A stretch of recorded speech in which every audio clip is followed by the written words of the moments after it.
Assalamualaikum warahmatullahi wabarakatuh. Perkenalkan, nama saya Ivo Kristinela Purnama. Saya dari Prodi Pendidikan Luar Sekolah, bagian perkembangan anak usia dini. Saya di sini akan mengumpulkan tugas tentang andragogi, sejarah andragogi dengan mata kuliah andragogi, dan dosen pengampu saya adalah Bapak Iswandi MPD. Baiklah, saya di sini akan menceritakan tentang sejarah andragogi. Istilah andragogi ini sudah ada sejak tahun 1833 yang dikemukakan oleh Alexander Kapp, seseorang yang berkebangsaan Jerman yang bekerja sebagai seorang guru di sekolah grammar. Namun istilah ini hilang pada peredaran zaman. Dan istilah ini dimunculkan kembali oleh Eugen Rosenstock pada tahun 1921. Eugen Rosenstock adalah seorang pengajar di Akademik Buruh Frankfurt.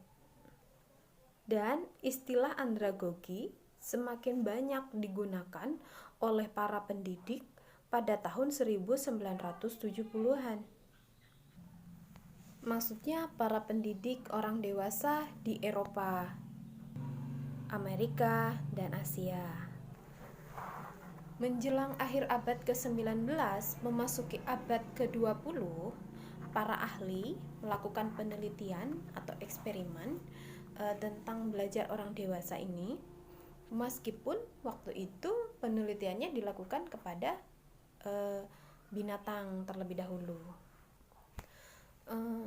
Melakukan eksperimen terhadap binatang, mereka berpikir binatang saja yang berpikirannya rendah bisa dalam eksperimen ini, apalagi kalau ilmu ini diterapkan kepada orang dewasa yang mempunyai akal dan pikiran. Skinner 1904 terkenal dengan teori belajar operant conditioning menggunakan tikus dan burung merpati sebagai uji coba. Dari teori uji coba ini muncul perspektif teori belajar orang dewasa yang biasa disebut dengan andragogi, Theory of Adult Learning. Teori andragogi menjelaskan bagaimana belajar orang dewasa dalam pembelajaran. Di antara ahli teori belajar dan pembelajaran orang dewasa ialah Carl Rogers, Paulo Freire, Robert Gardner, Malcolm Knowles, dan Jack Mezirow. Nah, andragogi ini maka disebut andra adalah dewasa, agogos adalah memimpin atau mendidik. Jadi andragogi dapat diartikan sebagai ilmu cara membimbing atau memimpin orang dewasa dalam belajar. Lalu kedewasaan itu dapat diukur dari usia, kemudian cara berpikir, kemudian bagaimana status yang ia sandang. Lalu menurut Elias dan Merriam tahun 1990, kedewasaan itu dapat dilihat dari usia mereka. Misalnya 21 tahun, meskipun dia belum menikah, dia sudah dinyatakan bahwa dia sudah dewasa. Jadi menurut Elias dan Merriam bahwa kedewasaan itu dapat diukur dari usia. Sejalan dengan Harlock tahun 1968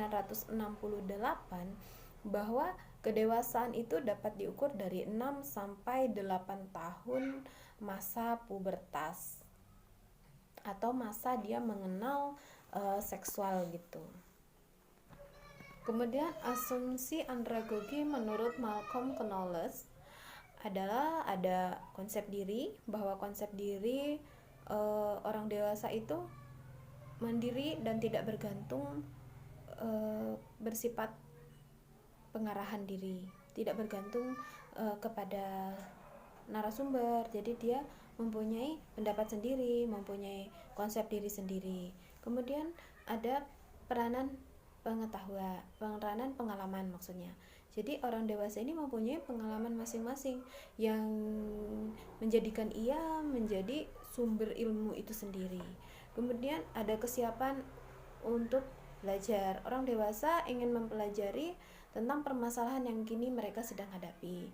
Misalnya dia sedang menghadapi permasalahan dalam pembuatan pupuk misalnya seperti itu. Jadi dia akan belajar tentang ya pembuatan pupuk itu sendiri. Kemudian perbedaan dalam orientasi ke arah kegiatan belajar. Berpusat pada masalah dan kurang kemungkinannya berpusat pada subjek. Jadi orang dewasa ini berpusat pada masalahnya itu sendiri. Mungkin bagaimana dalam membuat pupuk tadi agar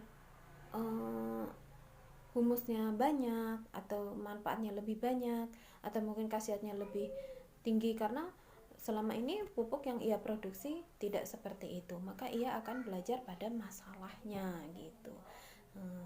Sekian sedikit pengetahuan dari saya tentang sejarah andragogi. Jadi andragogi itu memang sudah ada dari zaman dulu. Sekian saya akhiri. Wassalamualaikum warahmatullahi wabarakatuh.